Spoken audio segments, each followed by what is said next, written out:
नाज़रीन व नाज़रात, आपकी खिदमत में दुआए मुबारक इफ्तिताह की तिलावत की गई है।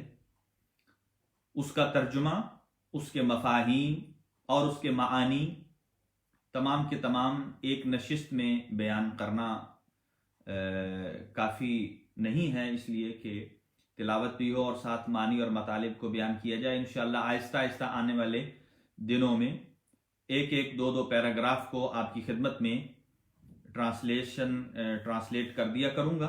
लेकिन अभी आपकी खिदमत में माह फ़यूज़ व बरक़ात, माह सियाम, माह तौबा, माह मग़फ़िरत के जिसको रिवायात में 3 हिस्सों में कैटेगराइज किया गया है, 3 हिस्सों में तकसीम किया गया है। इस महीने को 3 अशरों में तकसीम किया गया है। पहला अशरा यकम रमज़ान से लेकर 10 रमज़ान अल मुबारक तक, दूसरा 11 से 20, तीसरा 21 से 30। 3 अशरों में से हर एक अशरे रमज़ान अल मुबारक को मुख्तलिफ नामों से याद किया गया है। पहले को कहते हैं अशरे रहमत, और दूसरा है अशरे मग़फ़िरत, और तीसरा है अशरा आजादी और निजात अज जहन्नुम। यानी पहले 10 दिन रहमत खुदावंदी के साए में जो इंसान गुजारता है तो उसे ये तौफीक नसीब होती है कि वो रहमत खुदावंदी के साए में होते हुए दूसरे अशरे मग़फ़िरत में दाखिल हो। और जैसे ही दूसरे अशरे मग़फ़िरत में दाखिल होता है, खुदावंद आलम अपनी रहमत के तुफ़ैल, इसलिए कि वो रहमान भी है, वो रहीम भी है, और गफूर भी है, और गफ्फार भी है, सत्तार भी है, सातिरुल उयूब भी है। खुदावंद आलम इंसान को दूसरा अशराए मग़फ़िरत नसीब करता है जिसमें इंसान के सारे गुनाह मुआफ हो जाते हैं। और तीसरे अशरे को, कि जब इंसान तीसरे 21 से 30 तक पहुंचता है, इसका नाम है आजादी अज जहन्नुम। यानी जहन्नुम से आजादी का परवाना अल्लाह परवरदिगार आलम रोजेदार के हाथ में थमा देता है। ये लो तुम्हारा सर्टिफिकेट, ये लो तुम्हारी डिग्री, ये लो कांग्रेचुलेशन, ये लो तुम्हारी एक सनद है। और वो सनद क्या है कि मैं रब्बुल आलमीन ने इस माह मुकद्दस के रोजों के सदके, अपने रहमान और रहीम होने के सदके, गफ्फार और सत्तार होने के सदके, मैंने तुझे जहन्नुम की आग से आजाद कर दिया है। बाअल्फाज दीगर रिवायात में यूं मिलता है कि अल्लाह ने इस महीने के रोजों के बाद इंसान के ऊपर जहन्नम को हराम और जन्नत को वाजिब करार दे दी। यह तो इनाम था अल्लाह सुब्हानहू व तआला की तरफ से। और रिवायात में यहां तक तज़किरा है कि मैं इसलिए स्लोली विन द रेस माह मुकद्दस के अय्याम, चूंकि इब्तदाई अय्याम से ये बातें इंसान के ज़हन नशीन हो जाएं, ताकि उसकी इबादत में खुशू व खुजू भी इंतहा दर्जे को हो जाए, उसकी मानवियत में इजाफा हो जाए, उसके चेहरे की रूहानियत में इजाफा हो जाए, और रमज़ान के फ़यूज़ व बरक़ात से वो भरपूर इस्तिफ़ादा कर सके। रिवायात में यहां तक आया है कि अफसोस है उस शख्स पर कि जो माह मुकद्दस भी पाए और फिर जहन्नुम से आजादी का परवाना हासिल ना कर सके। रिवायात में उसको लफ्ज इस्तेमाल किया गया, उसके लिए कितना बदबख्त है वो शख्स, कितना बदनसीब है वो शख्स कि जो माह मुकद्दस आए और इसके बावजूद भी अपने गुनाहों की मग़फ़िरत न करवा सके, अपने गुनाह मुआफ न करवा सके। ये जो हम सोचते हैं कि मेरे गुनाह इतने ज्यादा हैं, हमारे गुनाह रेत के ज़रात से ज्यादा हैं, हमारे गुनाह आसमान के सितारों से ज्यादा हैं, न जाने अल्लाह मुआफ करेगा या नहीं करेगा। तो नाज़रीन मोहतरम, जब इंसान के दिल में यह सवाल पैदा हो कि मेरे गुनाह ज्यादा हैं, तो अल्लाह की तरफ से आवाज आती है कि तेरे गुनाह तेरे हिसाब से ज्यादा हैं, लेकिन मुझ रहमान और रहीम की रहमत इतनी ज्यादा है कि इस रहमत के होते हुए अगर तू नाउमीद हो रहा है, तू मायूस हो रहा है, तो ये कुफ्र का पहला जीना तय कर रहा है। इसलिए कि नाउमीद होना, अल्लाह परवरदिगार आलम की रहमत और उसकी मगफरत और बख्शिश से नाउमीद होना, ये कुफ्र की पहली सीढ़ी है। लिहाजा अपने तमाम गुनाहों को मद्देनजर रखते हुए, और बहुत खूबसूरत जुमला हमारे उस्ताद मोहतरम फरमाया करते थे कि जब वो अल्लाह इस महीने में अता करने के लिए आमादा है, जब वो अता करने को तैयार है, बस हल्का सा बहाना मांग रहा है कि मेरा बंदा मुझे एक मरतबा लफ्ज या रब कहकर पुकार दे तो मैं उसकी सारी झोलियां भर दूंगा, मैं उसका दामन मुराद भर दूंगा, मैं उसके रिज्क में इजाफा कर दूंगा। ये वो मुकद्दस महीना है कि जिसमें लैलतुल कद्र जैसी बाबरकत रात है, जिसमें तकदीर लिखी जाती है, जिसमें उम्र लिखी जाती है, जिसमें रिज्क की वुसअत को दर्ज किया जाता है। तो हमारे उस्ताद मोहतरम फरमाते हैं कि खुदावंद आलम इजाबत के लिए तैयार है। काश ये बंदा अपनी जिंदगी से फुर्सत पाकर एक मर्तबा अल्लाह को या रब कहकर पुकार ले।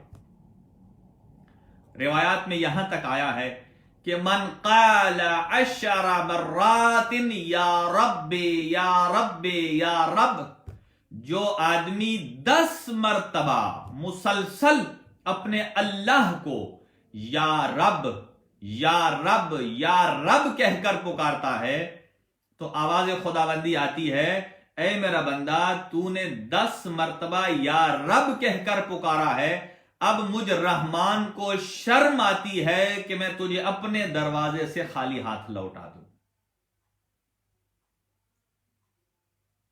नाज़रीन मोहतरम, सामीन गिरामी क़ादर, ये वो बाबरकत महीना है। आइए इसके कुछ फवाइल आपकी खिदमत में अर्ज करूं, बल्कि आगाज यहां से करूं कि अल्लाह के कलाम के नुज़ूल का महीना। अल्लाह के कलाम को मैंने इसलिए कहा है चूंकि आसमानी मोतबर और अजीम किताबें 4 हैं, तौरात, ज़बूर, इंजील और कुरान। तीनों आसमानी किताबें हैं, और मैंने इसलिए कहा कि यह कलाम इलाही के नुज़ूल का महीना है, यानी अल्लाह परवरदिगार आलम ने तौरात को भी माह मुबारक में नाजिल किया, ज़बूर को भी माह मुबारक रमजान में नाजिल किया, इंजील को भी माह मुकद्दस सयाम में नाजिल किया, और कुरान हकीम को भी माह सयाम और माह फयूज़ व बरक़ात में नाजिल किया। तो जब चारों आसमानी किताबें इस माह मुबारक में नाजिल हुई हैं, अगरचे मुझे एक और रिवायत याद आ गई है, मैं उसको अर्ज करता चलूं, फिर अपने मतलब के साथ मुल्हक करता हूं। जैसा कि माह रमजान आता है, बहुत सारी चीजें जबान ज़दाए आम हो जाती हैं। कई ऐसे जुमले हैं जो लोग जुबान पर इस्तेमाल करते हैं नादानिस्ता तौर पर, और वो लफ्ज दुरुस्त नहीं होता।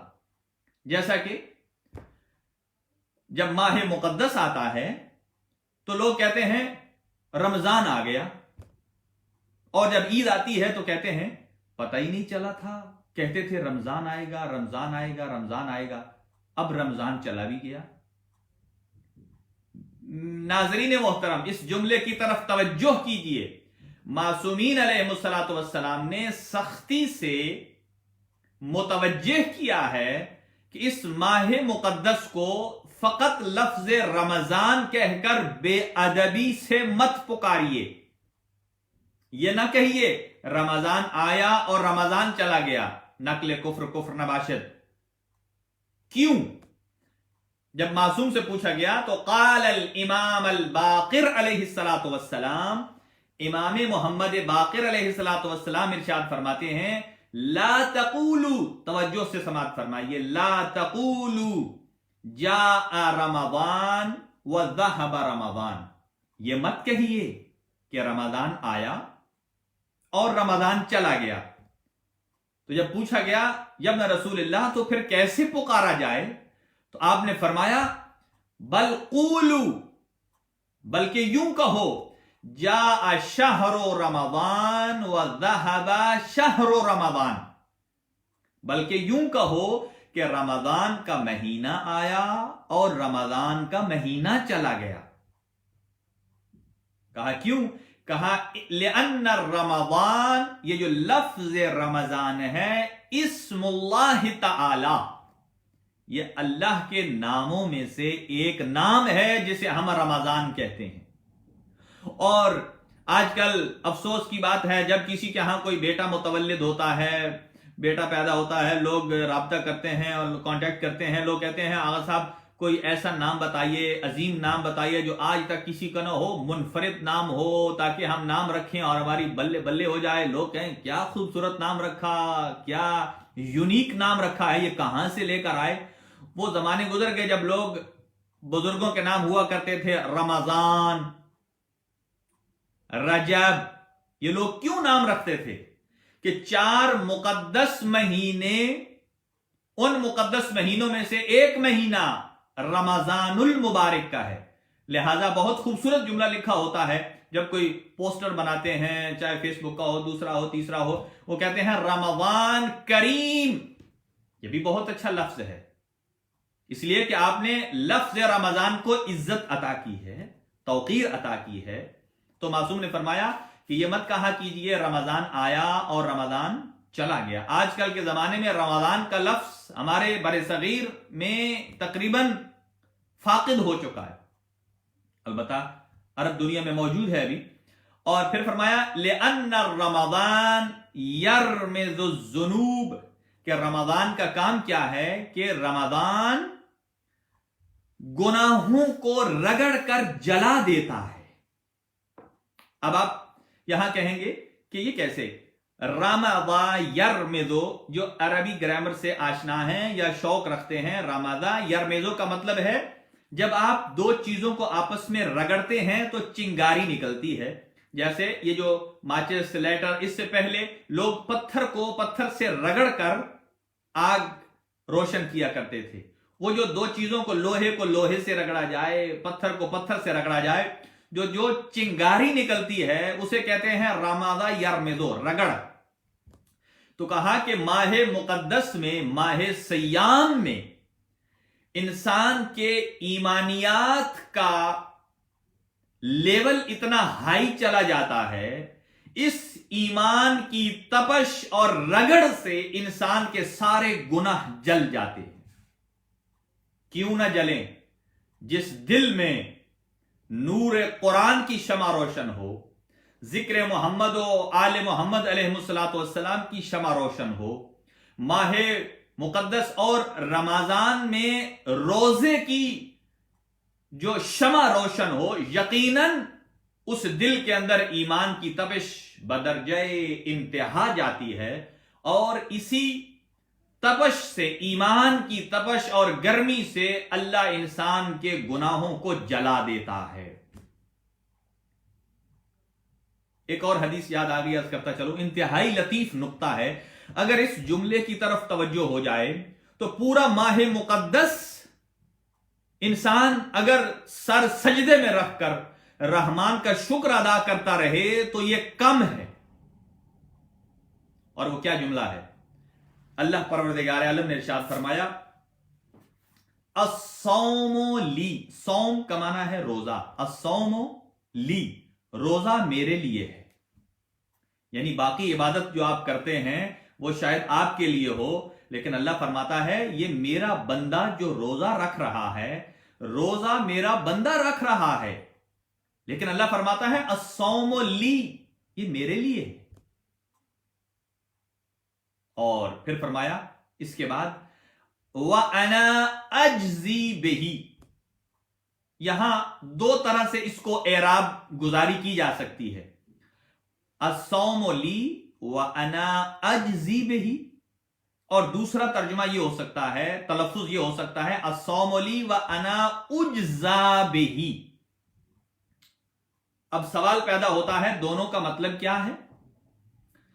अल्लाह फरमाता है अस्सौमु ली, रोजा मेरा है, मेरे लिए है, मेरा बंदा खालिसतन मेरे लिए रख रहा है। अब सुनिएगा, दोनों तर्जमे सुनिए और अपने कुव्वत ईमानी को उस मेराज पर ले जाइए कि अगर सारा रमजान भी सर सजदे में रख कर आप शुक्र परवरदिगार करते रहिए तो कम है। इसलिए कि एक रोजे के बदले में मर्जी खुदा को नहीं, मशीयत खुदा को आप खरीद रहे हैं।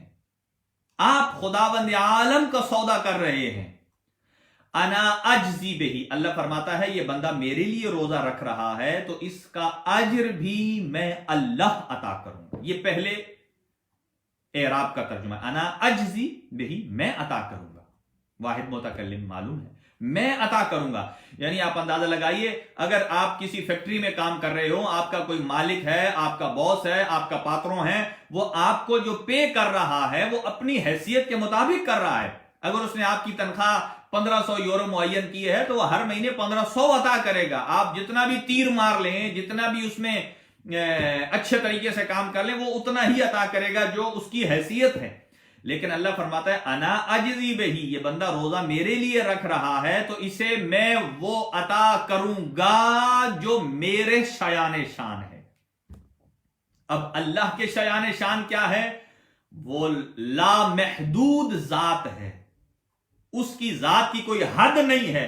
जब जात की हद नहीं है तो उसकी सिफात की हद नहीं है, लिहाजा वो अपने करम में भी लामहदूद है, अपने रहम में भी लामहदूद है, अपने गफ्फार होने में भी लामहदूद है, अपने सत्तार होने में भी लामहदूद है, और अपने रज़्ज़ाक होने में भी लामहदूद है। जब अल्लाह रज़्ज़ाक है और वो अपनी हैसियत के मुताबिक अपने बंदे को जब रिज़्क अता करता है तो फिर बंदा ये मत गुमान करे कि महदूद रिज़्क है, इसलिए कि देने वाला लामहदूद है और दे रहा है रोजे के नतीजे में। और अल्लाह ने फरमाया कि रोजा मेरे लिए रखा है, मैं अजर दे रहा हूं, मैं सवाब दे रहा हूं।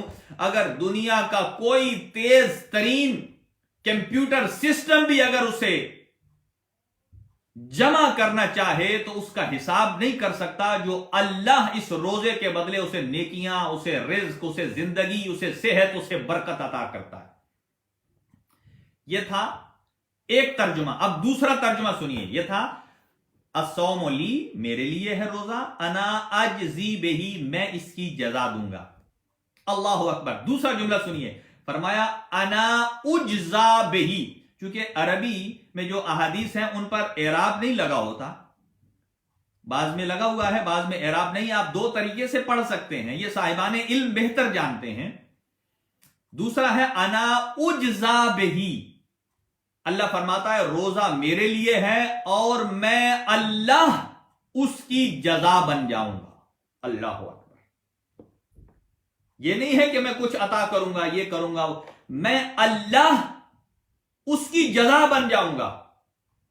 तो रोजे के सदके में किसी के पास खुद जाते अहदियत आ जाए तो अंदाजा लगाइए कि जिसके पास अल्लाह मौजूद है फिर उसे मांगने की जरूरत नहीं है मुझे ये अता कर दे, मुझे ये अता कर दे। इसलिए कि जब अल्लाह आ गया तो अल्लाह की सारी सिफात, सारी बरकतें, सारी रहमतें और सारी नवाजिशें और सारे फयूज और बरक़ात उसके शामिल हाल हो जाएंगे।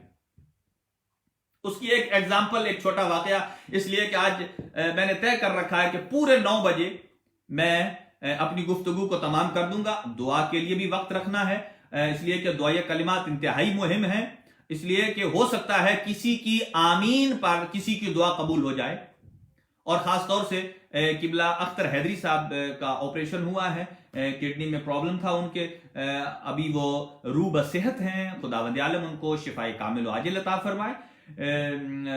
सब मरीजों को भी अपने साथ याद रखिए और इस बात को ज़हन नशीन कर लीजिए कि अल्लाह फरमाता है कि अना उज्जा बिही, अगर ये मेरा बंदा रोजा रखता है तो मैं अल्लाह इसका हो जाता हूं। जिसका अल्लाह हो जाए फिर उसका रसूल भी हो जाता है, اس کے امام علی بھی ہو جاتے ہیں، اس کے امام حسن بھی ہو جاتے ہیں، جناب زہرا بھی اس کی ہو جاتی ہیں، امام مہدی بھی اس کے طرفدار ہو جاتے ہیں۔ اس کا مطلب یہ ہے ایک صبح سے شام تک روزہ رکھنے کے نتیجے میں آپ نے اللہ کو بھی اپنا طرفدار بنا لیا، 14 معصوموں کو اپنا طرفدار بنا لیا، 1,24,000 انبیاء کو اپنا طرفدار بنا لیا۔ اس کا مطلب یہ ہے کہ ایک عمل کتنا عظیم ہے کہ جس ایک عمل کے صدقے میں آپ نے رحمان کو بھی اپنا بنا لیا، مشیت اللہ بھی آپ کی ہم نوا ہو گئی۔ اب مجھے بتائیے، جو ایک دن کا روزہ رکھے، صبح سحری بھی کھا کر رکھے، افطاری بھی کھا کر کرے، ہمارا روزے کا نتیجہ یہ ہے، اللہ فرماتا ہے انا اجزا بہی، میں تمہارا ہو جاؤں گا۔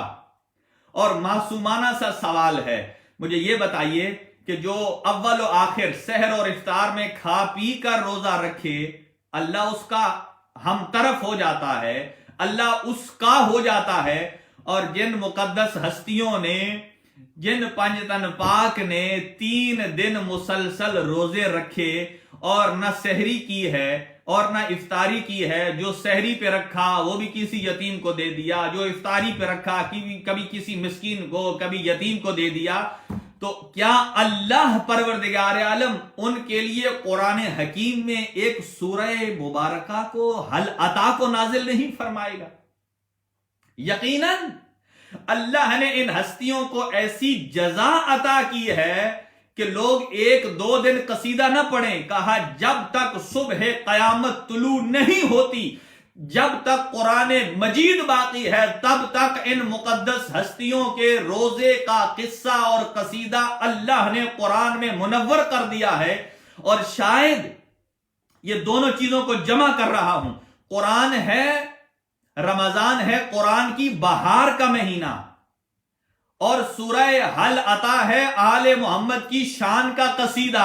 اور اگر دونوں چیزوں کو آپ جمع کرنا چاہیں تو یوں جمع ہوں گی کہ آپ رمضان المبارک میں حل عطا سورہ انسان کی تلاوت کر لیجئے، اللہ قرآن کی تلاوت کا ثواب بھی عطا کرے گا، اور اسی ثواب کے سائے میں، تلاوت قرآن مجید کے سائے میں، اللہ پسند فرماتا ہے کہ آپ علی مرتضیٰ، آپ فاطمہ الزہرا، حسنین شریفین، محمد مصطفیٰ پنجتن پاک کے گھر کا قصیدہ بھی پڑھیں جو اللہ نے قرآنی شکل میں عطا کر دیا ہے۔ اب اس کے بعد کوئی پوچھے کہ پنجتن پاک کا نام قرآن میں کہاں ہے،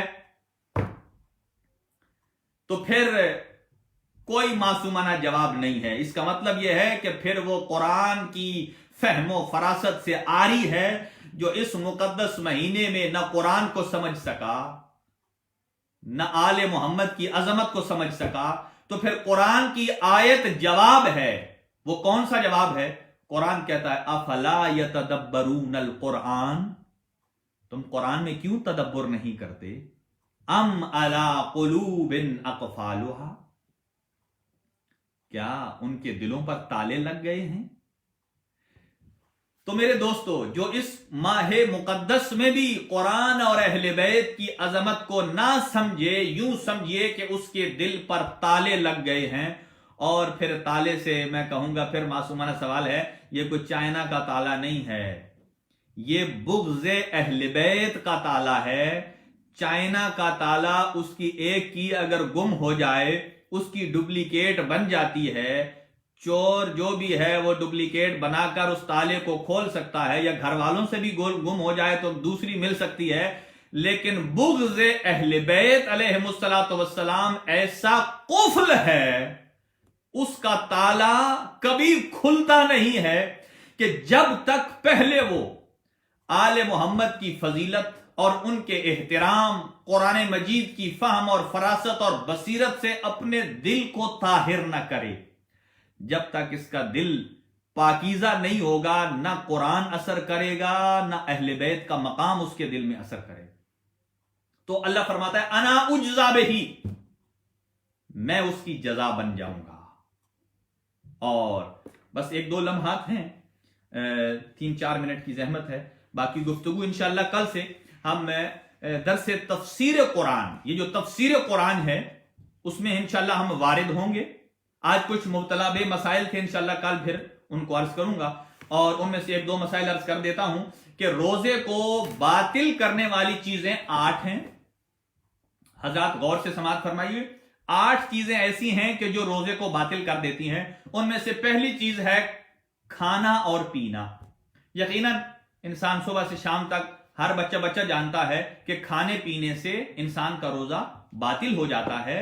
لیکن یہ بات یاد رکھیے، چونکہ انسان 11 مہینے کھاتا پیتا چلا آ رہا ہے، اور جیسے سڈنلی کہوں گا، سڈنلی اچانک سے جب ماہ مقدس آ جاتا ہے اور آدمی روزے سے ہوتا ہے، اور اگر بھول کر کوئی چیز کھا جائے تو بھول کر کھانے اور پینے سے انسان کا روزہ باطل نہیں ہوتا.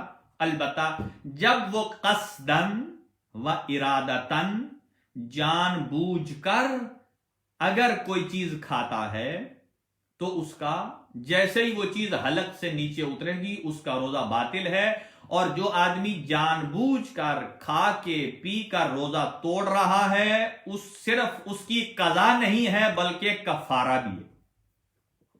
اور ایک اور مسئلہ شریف سن لیجئے کہ کفارے 3 ہیں. ایک کفارہ ہے روزہ توڑنے کا کہ 60 دن کے مسلسل روزے رکھے. جو 30 دن کے مسلسل نہیں رکھ رہا تو کیا وہ 60 دن کے مسلسل رکھے گا؟ جن 60 میں سے 31 جو ابتدائی دن ہیں وہ تو بہرحال اس کو اکٹھے رکھنے، بشرطہ کہ کوئی عذر شرعی نہ ہو. اور آگے جو 29 ہوں گے ان میں اختیار ہے کہ ایک رکھے ایک چھوڑے، ایک رکھے ایک چھوڑے. تو اس سے بہتر یہ نہیں ہے کہ ایک روزہ توڑے ہی نہیں. تو ایک کفارہ یہ ہے جان بوجھ کر توڑنے کا کہ 60 دن کے مسلسل روزے رکھے. اور اگر یہ نہ رکھ سکتا ہو، یعنی سٹیج ہے درجہ بدرجہ، اگر یہ نہ رکھ سکتا ہو تو پھر ہے 60 مومنین مساکین کو کھانا کھلائے. اور تیسرا یہ ہے ایک غلام آزاد کرائے. اگرچہ آج غلام آزاد کرنے والا موضوع منتفی ہے، وہ نہیں ہے، لہذا کفارہ 2 میں رہ جاتا ہے، یا 60 دن کے روزے رکھے یا 60 مساکین کو کھانا کھلائے. اب یہ بات سن لیجئے، اگر تو روزہ توڑنے والا روزہ توڑ رہا ہے حلال چیز سے تو اس کے لیے 2 میں سے 3 میں سے ایک کفارہ ادا کرنا. پہلے یعنی 60 دن کے مسلسل روزے رکھے، اگر اس پر قدرت نہیں رکھتا تو پھر 60 مساکین کو کھانا کھلائے. لیکن اگر روزہ توڑا ہے حرام چیز سے، مثلا شراب پینا حرام ہے اور محمد و آل محمد علیہ الصلوۃ والسلام پر، اللہ تعالیٰ پر جھوٹ بولنا، بہتان لگانا حرام ہے، اور ایسے ہی اور بہت سارے حرام کام، جیسا کہ ہر وہ کام کرنا جس سے غسل واجب ہو جائے ناجائز طریقے سے، تو ایسا شخص ایک کفارہ نہیں دونوں کفارے ادا کرنے ہیں. 60 دن کے روزے بھی رکھے گا مسلسل اور مساکین کو کھانا بھی کھلائے گا. لہذا کھانے پینے سے روزہ باطل ہو جاتا ہے. کھانے پینے سے متعلق 2-4 چیزیں ہیں، جلدی عرض کرتا ہوں، جو آپ کو رمضان المبارک کا شیڈول دیا گیا ہے. آپ اس سے مت گھبرائیے کہ کسی نے سحر کا افطار ٹائم اتنا لکھا ہے، کسی نے اتنا لکھا ہے. ہم نے جو ٹائم ٹیبل آپ کو دیا ہے انتہائی میئرمنٹ کے ساتھ، انتہائی اعتبار کے ساتھ اور انتہائی ذمہ داری کے ساتھ دیا ہے، اور اس میں بھی احتیاط رکھی گئی ہے. طلوع فجر سے لے کر، یعنی طلوع آفتاب سے لے کر 2 گھنٹہ پہلے تک میکسیمم جو احتیاط بنتی ہے وہ رکھی گئی ہے. اور اس پر جہاں آپ کو امساک کے لیے کہا گیا ہے، وہاں آپ، امساک کا مطلب یہ ہے کہ آپ کھانا پینا چھوڑ دیجئے، اور اس وقت تک آپ کھانا پینا چھوڑ دیجئے، اس سے پہلے آپ کھا لیں. اور پھر نماز کا ٹائم اس سے 20 منٹ بعد آپ کو دیا گیا ہے، اور وہ اس لیے یہ 20 منٹ احتیاط ہے کہ احتیاطاً آپ پہلے کھانا پینا ترک کر دیں اور نماز فوراً بعد نہ پڑھیں، بلکہ آپ جو نماز کا ٹائم دیا گیا ہے اس نماز کے ٹائم پر آپ اس کو پڑھیں. اور جیسے ہی टाइम हो जाए खाना पीना आप छोड़ दें, और अगर मुंह में हो तो आप उसको बाहर निकाल लें।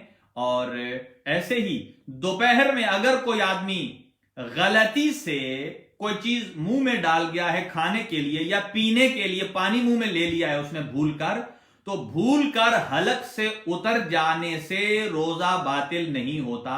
लेकिन यह बात याद रखिए, जब उसे याद आ जाए कि आज रोजा है, तो जो कुछ उसके मुंह के अंदर है उसे बाहर निकालना जरूरी है। अगर याद आने के बाद और ये इल्म होने के बाद कि मेरा आज रोजा है और फिर वो अंदर निगल दे तो रोजा टूट जाएगा, और ये जानबूझकर इसने रोजा तोड़ा है और इसकी सिर्फ कज़ा नहीं है रमजान के बाद, बल्कि कफारा भी अदा करना है।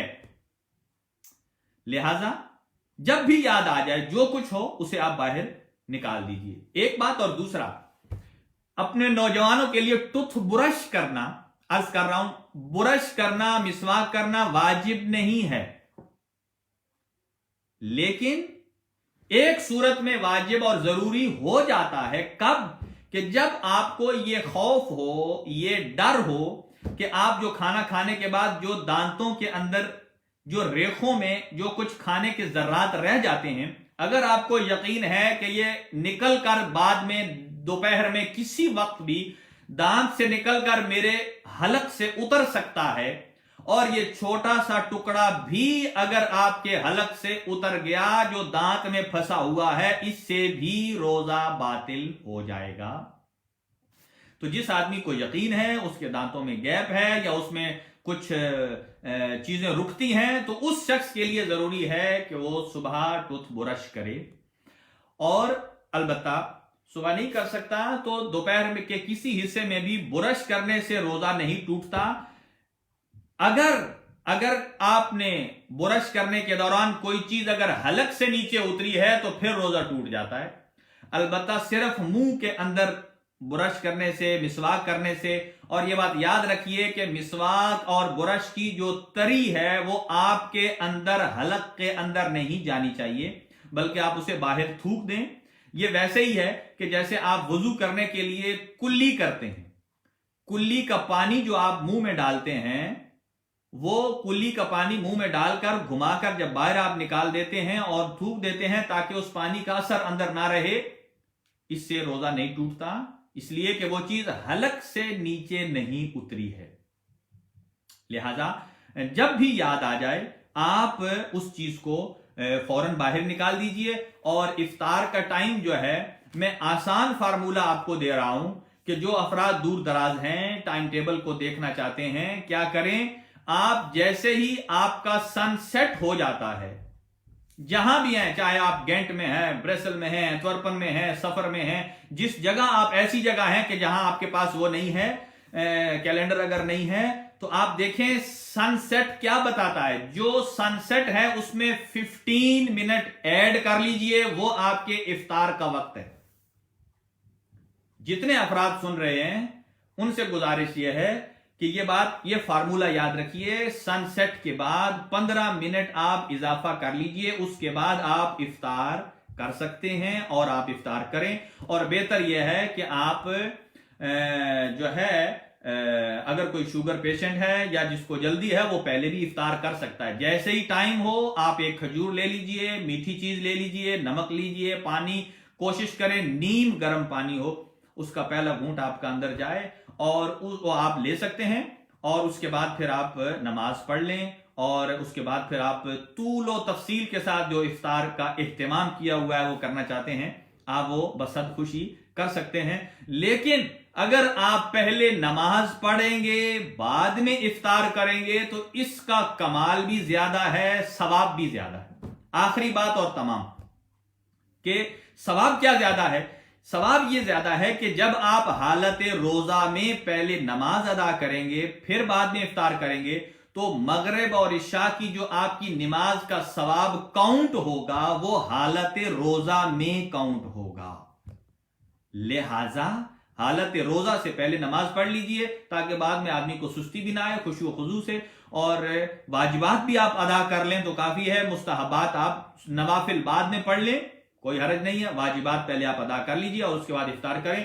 وآخر دعوانا ان الحمدللہ رب العالمین۔ دعا ہے خداوند عالم اس ماہ رمضان کے فیوز و برکات میں سے حصہ کثیر عطا فرمائے، اور جن حضرات کو کوئی مسائل شرعیہ کے بارے میں کوئی سوال ہو وہ پوچھ سکتا ہے، وہ میرے نمبر پر مجھے وہ میسج کر دیں تو میں انشاءاللہ ان کو جواب دے دوں گا، اس لیے کہ یہاں تیزی سے وہ گزر رہا ہوتا ہے، میرے لیے پڑھنا بھی مشکل ہو جاتا ہے، اور میں جو اپنا سوچ کے آیا ہوتا ہوں، میں انشاءاللہ کوشش ہے کہ درس تفسیر قرآن کے حوالے سے کچھ معروضات اس ماہ مبارک میں جتنا زیادہ ہم قرآن سے استفادہ کر سکیں۔ صرف قرآن کی تلاوت کر لینا اس کا بھی ایک اپنا ثواب ہے کہ جو اس مہینے میں ایک آیت کو تلاوت کرتا ہے اللہ اسے ختم قرآن کا ثواب دیتا ہے، لیکن اگر معانی اور مفاہیم کے ساتھ اگر پڑھا جائے اسے 4 چاند لگ جاتے ہیں۔ تو دعا ہے خداوند عالم ہمارے گناہ معاف فرمائے، کورونا وائرس کو جلد از جلد تمام فرمائے، اور جیسا کہ جو سیکیورٹی کونسل کی جو میٹنگ کے بعد جو آئے ہیں اقدامات، ان سب کو آپ دیکھتے رہیے، اپنے آپ کو حفاظت میں رکھیے اور خاص اپنا خیال رکھیے۔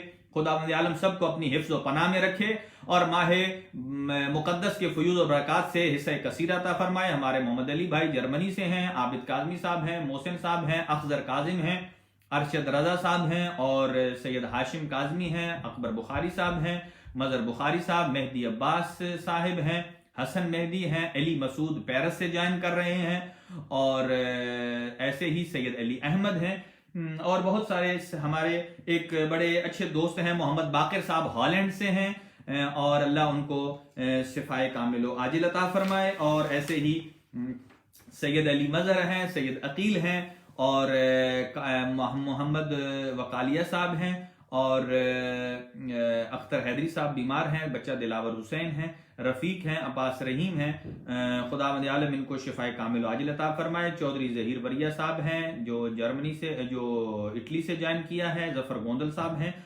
اور رضا حیدر مونس سے ایک بچہ چھوٹا ہے بیمار ہے، حاجی آصف صاحب، نبیل جعفری صاحب، ان کی ہمشیرہ برادر احمد، مظہر علی جو فالج کا شکار ہیں، چنگیز صاحب، اسماعیل مغل کاشف بیمار ہیں، سید گلباز شاہ علیل ہیں، اور ہمارے غضنفر بخاری صاحب مرحوم و مغفور، ان کی فیملی اللہ ان کو آباد و شاد فرمائے، بچوں کے ساتھ سلامتی اور صحت عطا فرمائے۔ اطہر کاظمی صاحب ہالینڈ سے، سید محمد حسین، سید محسن شاہ صاحب اٹلی سے ہیں، سید تیمین بخاری اور سید سبت حسن اظہر غوری صاحب، اور سید کاظم علی، سید زیغم عباس، عدنان صابر۔ بہرحال ایک تفصیلی لسٹ ہے، اور اللہ تعالیٰ ان سب کو اپنے اپنے مقاصد میں کامیاب و کامران فرمائے۔ سید محمد حسین شاہ صاحب، نایاب فاطمہ طیبہ کاظمی پاکستان سے، اور کنیز فاطمہ ہمارے برادر صدام حسین اور سجاد حسین، اور سید اخلاق حسین صاحب گینٹ سے، سید ثاقب، سید جابر حسین، اور ایسے ہی اینڈ پرپن سے ہمارے سارے دوست احباب جو شریک ہیں۔ خداوند عالم توفیقات خیر میں اضافہ فرمائے۔ 2 منٹ ہیں برسل میں افطار پر، انشاءاللہ امید ہے کہ آپ ہمیں بھی دعاؤں میں یاد رکھیں گے۔ کل انشاءاللہ ٹھیک 8 بجے آپ سے ملاقات ہوگی، کوشش کروں گا کہ تھوڑی دیر پہلے آ جاؤں تاکہ زیادہ گفتگو ہو سکے۔ وصلی اللہ علی سیدنا محمد وآلہ الطاہرین۔ کل تک کے لیے اجازت، اپنا بہت سارا خیال رکھیے گا، اللہ حافظ۔